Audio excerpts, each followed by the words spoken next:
दिल उम्मीद तोड़ा है किसी ने, सहारा दे के छोड़ा है किसी ने।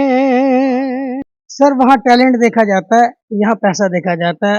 जो मेरे पास इनमें से कोई भी चीज नहीं है, लेकिन आप टैलेंट ढूंढ रहे हैं, खान साहब ही नहीं ढूंढ रहे आप।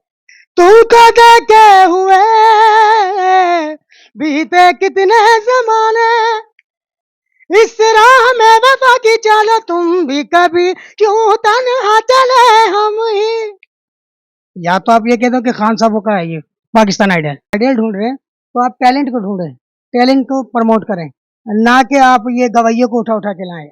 इनका तो मुझे समझ में नहीं आता कि ये जज है। पर यह परवेज, सज्जाद अली और यह आबिदा परवीन लेडीज थी जिसने कहा पीछे पीछे आंधा मेरी चाल में ना उन्होंने वो थोड़े से स्टाइल करके दिखा दिए, वो बस वो उनको गोल्डन माइक। अस्सलाम वालेकुम नाज़रीन, मैं हूं नवीद राना और आप देख रहे हैं एनआरओ न्यूज़। नाज़रीन, पाकिस्तान आइडल जो कि एक मुद्दत के बाद हमें मिला। इससे पहले 2 सीजन हुए, लेकिन वो ऑफिशियली आइडल का जो प्लेटफॉर्म था वो हमें नसीब नहीं हुआ था। लेकिन इस साल हमें आइडल का प्लेटफॉर्म जो है वो खुशकिस्मती से हमें नसीब हुआ। लेकिन बदकिस्मती ये है कि हमारा म्यार, हमारी जजमेंट, हमारी इंतजामिया सारी की सारी तकरीबन नाअहल हो चुकी है। क्योंकि एक ऐसा शख्स कि जिसकी आवाज बुलंदो बांग है, जो बहुत ऊंचे सुरों में गाता है, पाकिस्तानी सलमान अली का क्रेडिट इसे पहले ही सोशल मीडिया पे मिल चुका था। सोशल मीडिया के बाद इसको पाकिस्तान आइडल में गाने का मौका मिला, सिलेक्शन भी हुई, लेकिन डिसेलेक्ट कर दिया गया। क्यों कर दिया गया, इसी की जबानी जानते हैं। अस्सलाम वालेकुम। सलाम सर। वकार साहब, क्या मामलात हुए और क्यों हुए हैं? मुझे तो बहुत दुख हो रहा है, क्योंकि मैं पहले भी आपका इंटरव्यू कर चुका हूँ और आपकी आवाज से मैं तो ना वाकिफ नहीं हूँ। मैं तो जानता हूँ कि आपकी आवाज बहुत अच्छी है। क्यों हो गया ये सब? पहले तो मैं उस अल्लाह का शुक्र करूंगा और आपका बहुत बहुत शुक्रिया कि आपने इससे पहले जब पिछले साल जब मैं वायरल हुआ था तो उसमें आपका बहुत बड़ा किरदार है मेरी पब्लिसिटी में, मेरे को एक मकाम तक ले जाने में। ये आप डिजर्व करते हैं सर ये आपकी मोहब्बत थी, वरना मेरी आवाज़ ऐसे कई टैलेंट पड़े हुए सड़ रहे हैं, गल चुके हैं, लेकिन ये आपकी मोहब्बत थी जो मुझे सर फहरिस्त लेकर आए और वायरल हो गया था मैं। थैंक यू फॉर उसके लिए। फिर मैं अब ये कहूँगा कि ये जो पाकिस्तान आइडल जो अब शुरू हुआ है उसमें जो मुझे पहले सिलेक्ट किया और सक्खर में पहले नंबर पे सिलेक्ट किया, फिर उसके बाद मुझे रिजेक्ट किया, वो इसलिए कि मेरी एज बड़ी है और मेरे पास कोई सिफारिश नहीं है, ना मेरे पास कोई पैसा है। यार। एज की अगर बात करें तो आई थिंक आइडल का क्राइटेरिया तो सेम है, इंडिया में भी शुरू हुआ है, वहां पर भी 29-30 साल की लड़की को उन्होंने सिलेक्ट किया। सर वहाँ टैलेंट देखा जाता है, यहाँ पैसा देखा जाता है और सिफारिशें देखी जाती है और एकेडमीज देखी जाती हैं, जो मेरे पास इनमें से कोई भी चीज़ नहीं है। ये वैसे इल्जाम है, ये बहुत बड़ा इल्जाम है कि पैसा देखा जाता है और पर्ची देखी जाती सर आप मुझे बता दें कि इनमें से कोई भी ऐसा लग रहा है जो सीखा हुआ ना हो, या कोई ऐसे उठाई गिरा। जैसे मैं चला गया था पाकिस्तान आइडल में ऑडिशन देने के लिए, सबको पता है कि मैं सीखा हुआ नहीं हूँ, क्योंकि मैंने सरेआम सबको सच बताया था। लेकिन उनमें जितने भी ताने लग रहे हैं वो सारे खानदानी लग रहे हैं और सीखे हुए हैं और एकेडमी के हैं। नहीं तो देखें, सीखा हुआ तो होना अच्छी बात है ना। सर सीखा हुआ होना अच्छी बात है, लेकिन आप टैलेंट ढूंढ रहे हैं, खान साहब ही नहीं ढूंढ रहे आप। या तो आप ये कह दो कि खान साहब का है ये पाकिस्तान आइडल, या ये आप ये कह दें कि एकेडमीज का है आइडियल, तो फिर ये बात दूसरी हो जाएगी। अगर आप पाकिस्तान आइडियल ढूंढ रहे हैं तो आप टैलेंट को ढूंढें, टैलेंट को प्रमोट करें, ना कि आप ये गवैयों को उठा उठा के लाएं। ऐसे तो दूसरे का दिल टूटता है। तो यानी कि आपका दिल टूट चुका है? सर मेरा दिल बिल्कुल मेरा दिल अंदर से टूट चुका है। मैं खुद भी जो है दिल बर्दाश्ता हो चुका हूँ। अब मैं यहाँ पे आया था कि कोई छोटी मोटी नौकरी मिल जाए, बस अपना गुजर बसर कर लूँ बस। तो यानी कि आप सिंगिंग छोड़ने लगे? हाँ बस अब रहा ही क्या है बताएं ना अब। नहीं, हम ऐसा करने नहीं देंगे आप। अरे सर ऐसा कुछ भी नहीं, मैं अब छोड़ना पड़ेगा, क्योंकि मेरे पास अगर जो मैं टाइम और ज़्यादा ज़ाया करूँगा तो फिर मैं खाऊंगा कहाँ से, घर का खर्चा कैसे, अखराजात, ये सारा सेटअप जो है बहुत सी मुश्किलें आगे भी। तो मेरे को नहीं लगता कि मैं आगे जो है इसको कंटिन्यू कर पाऊँ। अच्छा, जाहिर है कि बस ये तो तल्ख हकीकत है कि जो अब हो चुकी है। क्या 2 बोल उन लोगों के नाम के जिन लोगों ने आपको रिजेक्ट किया, और उन लोगों के नाम के जो आपको सुनना चाहते थे? जी मैं कोशिश करता हूँ। क्योंकि अब बिल्कुल भी अब दिल नहीं करता गाने वाने का, दिल अंदर से टूट चुका है मेरा। यार और इतना मायूस नहीं होते। मौला अली अलैहिस्सलाम का फरमान है कि जब इंसान मायूस हो जाता है तो उससे अगले ही कदम के ऊपर कामयाबी खड़ी होती है। ये मेरा भी इस बात पे यकीन है, लेकिन जब सब आपको डिग्रेड करने वाले मिल जाएं, आपको गिराने वाले मिल जाएं, तो फिर आप अकेले क्या कर लेंगे बताएं, क्या कर लेंगे? तो इसलिए अब मैं दिल बर्दाश्ता होके अपने आप से, तो मैं अब ये है कि नौकरी वोकरी कोई छोटी सी मिल जाएगी, तो अपने ये है कि घर का खर्चा वर्चा चलाने के लिए, बाकी गाय के गाने की कोशिश भी करता हूँ, तो वो जो एक रूह से गाता था, जान से सुकून मिलता था मेरे को गाने में, अब वो नहीं होता मेरे से। क्योंकि जब से ये पाकिस्तान आइडल ने रिजेक्ट किया है, या मेरे को किसी सूली पे चढ़ा दिया गया है किसी के थ्रू, या किसी की वजह से, एज के लें या सिफारिश के लें या पैसा के लें, इनमें से कोई भी चीज़ नहीं थी, तो बस जब से मेरा दिल ऐसे चलें, दो बोल तो सुनाएं, बाकी बातें तो बाद में करते हैं। दो जी मैं कोशिश करता हूँ। किस रोज मिलो हमें शाम ढले, सुन तो लो मेरी जान, धड़कनों में छुपा रखे हैं दो गिले, किस रोज मिलो हमें शाम ढले, तुमको देखे हुए बीते कितने जमाने, और बनाओगे तुम और कितने बहाने, इस राह में वफा की चलो तुम भी कभी क्यों तन्हा चले हम ही, इस राह में वफा की चलो तुम भी कभी क्यों तन्हा चले हम ही, तुमने सीखा हमें तड़पाना, एक बेचैन दिल को जलाना, किस रोज मिलो हमें शाम ढले, सुन तो लो मेरी जान, धड़कनों में छुपा रखे हैं दो गिले, किस रोज मिलो हमें शाम ढले। मुझे ये बात कहते हुए अच्छा तो नहीं लग रहा, लेकिन आप यकीन माने कि दिल खून के आंसू जरूर रो रहा है, क्योंकि मेरा खुद का एक बहुत गहरा ताल्लुक और वाबस्तगी है म्यूजिक से। मैं तो हैरान हूँ उन लोगों पे कि जिन्होंने इसको डिसलेक्ट किया है, जिन्होंने इसको रिजेक्ट किया है। मैं तो हैरान हूँ उन लोगों पे कि जो अगर तो ये सोच रहे हैं कि हम सिर्फ अपने एकेडमी के बच्चों को लेकर आएंगे, तो हमें तो शर्म आनी चाहिए।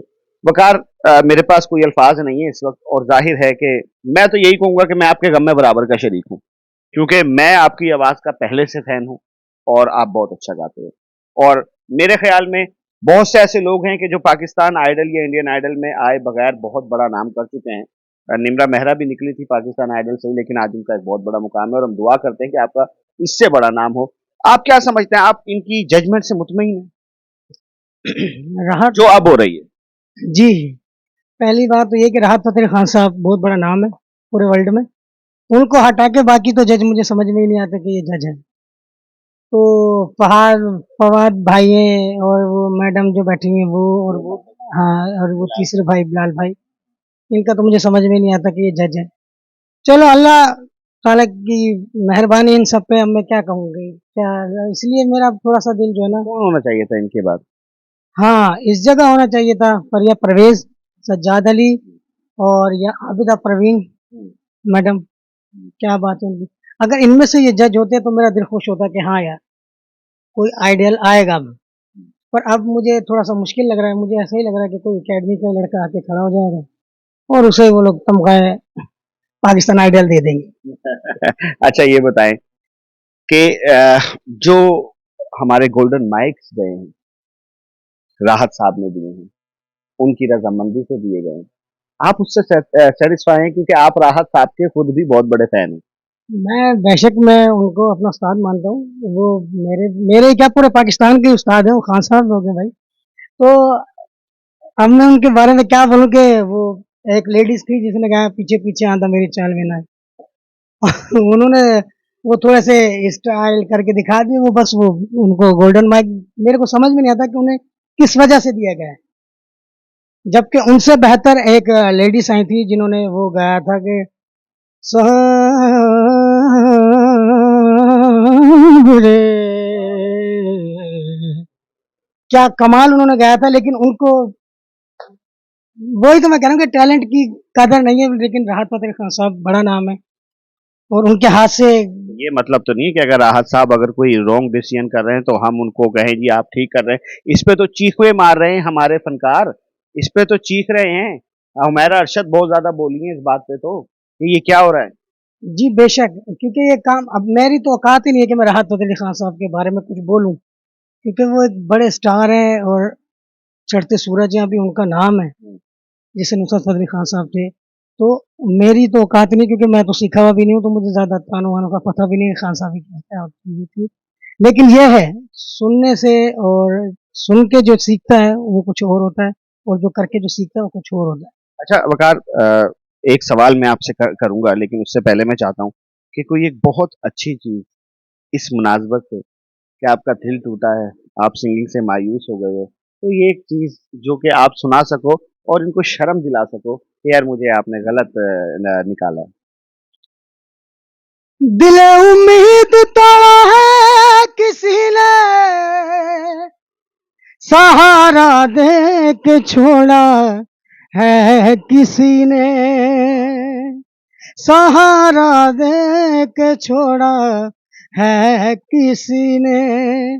कबस की तीलियां रंगीन क्यों है, यहाँ पे ला के छोड़ा है किसी ने, यहाँ पे ला के छोड़ा है किसी ने। दिल उम्मीद तोड़ा है किसी ने। मुकम्मल तौर पे टूटे हुए लग रहे हैं, मुकम्मल तौर पे तकलीफ में मुब्तला लग रहे हैं, और वाकई ये गाना जो है आप पे सूट भी कर रहा है इस वक्त जो आपके साथ हुआ है। पाकिस्तान आइडल और इंडियन आइडल, क्या फर्क महसूस हो रहा है। सर फर्क आप खुद देख लें कि पाकिस्तान आइडल और इंडियन आइडल अगर आप देखेंगे तो आपको वाज़े फर्क नजर आएगा, जजों में भी और वहाँ के जो वो आ रहे हैं जी उनमें भी, दोनों में फर्क आपको वाज़े तौर पे नजर आएगा। कि अब आप देख लें कि उनका एक लेडीज आई है 29-30 साल की है, वो सिर्फ प्रमोट करते हैं आवाज को, टैलेंट को। हमारे यहाँ प्रमोट किया जाता है एकेडमी को और गायकी को, खान साहबों के बच्चों को। तो हमारे यहाँ कोई टैलेंट की आप कदर क्या समझते हैं अभी तक जो सिलेक्ट हुए उनमें से कोई भी प्लेबैक वॉइस है। नहीं, बिल्कुल भी नहीं, बिल्कुल भी नहीं। सब ताने शाने ये वो लगा रहे हैं, लेकिन अभी तक अहमद रुश्दी कोई नजर नहीं आया मुझे, ठीक है ना। और इखलाक अहमद, कोई ऐसी कोई वॉइस ही नजर नहीं आ रही जो हमें प्लेबैक आवाज नजर आए कि भाई ये हाँ ये आगे चल के तक काम आएगी हमारे। लेकिन ऐसा कुछ भी नहीं, मुझे लगता है कि पाकिस्तान इंडस्ट्री भी खत्म हो जाएगी, क्योंकि ये ढूंढ वो चीज रहे हैं जिसकी हमें जरूरत नहीं है। आजकल तो सभी माशाल्लाह जो है सिंगिंग कर रहे हैं, कव्वाल है कोई। ज्यादातर हमने जो जिस चीज को पकड़ा हुआ है, जिस शोबे को पकड़ा हुआ है, वो कव्वाल। तो मेरे ख्याल में ये ढूंढ भी कवाल ही रहे हैं, हाँ ऐसे ही होगा शायद, ऐसे ही कुछ है पाकिस्तान आइडियल। क्योंकि प्लेबैक वॉइस तो कोई भी नहीं है, सारे यहाँ पर खान साहब ही हैं। हाँ बेशक। हाँ साहब अब मैं क्या कह सकता हूँ, मेरे पास तो कोई इस चीज के लिए कोई बोल ही नहीं है, कोई जुमला ही नहीं है, मैं क्या बोलूँ। अच्छा चले, आप ना ज्यादा बोलें, बस जाते जाते पैगाम दे दें कुछ अपने देखने वालों को, और पाकिस्तान आइडल में जो बैठे हुए हैं इंतजामिया जो बैठी हुई है उनको क्या पैगाम देंगे कि आपकी तरह किसी और का दिल ना टूटे। मैं सिर्फ ये कहूंगा कि यार प्लीज प्लीज इसको सियासत की नजर ना करो, सिंगिंग की नजर करो, और जो अच्छा टैलेंट है उसे उभारो, उसे आगे तक लाओ, ना कि उसको दबाओ। ये आपका एहसान होगा, ये आपकी मेहरबानी होगी। बहुत अच्छा पैगाम, छोटे लफ्जों में बहुत बड़ी बात की है वकार ने, और मैं आपको ये बताता चलूं कि इसमें कोई शक नहीं है। मुझे बताएं राहत साहब के अलावा वो जो 3 जजेस बैठे हैं वो कौन है, वो कहाँ से आए हैं, उनका म्यूजिक से क्या ताल्लुक है, उनकी कौन सी अचीवमेंट है म्यूजिक के लिए। हमारे पास बहुत बहुत बड़े नाम हैं, कब तक हम सिर्फ सिफारिशों पे चलते रहेंगे, कब तक हम सिर्फ पर्चियों पे चलते रहेंगे, कब तक हम सिर्फ अपना मजाक उड़ाते रहेंगे। जजेस की बात करें तो वो पूरे जग में तमाशा बना हुआ है, कंटेस्टेंट की बात करें तो वो पूरे जग में तमाशा बना हुआ है, और अगर म्यूजिक की बात करें तो यार हमने अपने साजिंदों को वैसे ही बिठाया हुआ है जैसे हम अपने शादी ब्याहों में बिठाते हैं, कोई भी डेकोरम नहीं है। फिर साजिंदे जो आपने रखे हुए हैं वो म्यूजिक प्रॉपर नहीं बजा रहे, कहां आप किन से मुकाबला कर रहे हो। वो तो सेम टू सेम म्यूजिक लाके आपको सामने खड़ा कर देते हैं। भाई अपने आप को बेहतर करें। माना कि आप पहले आपका ये आइडियल है, लेकिन पहले आइडियल में आपको बहुत से प्रोग्राम्स में से आपको बहुत कुछ सीखने को मिला है। आपका म्यूजिक ही नहीं शो हो रहा।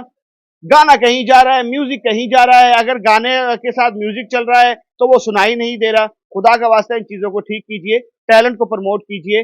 मत अपने एकेडमीज के बच्चों को और मत उन लोगों का दिल तोड़िए कि जो नीचे से उठ के सिर्फ इस इंतजार में थे कि कब ये पाकिस्तान में शुरू होगा और उनका भी कुछ नाम होगा।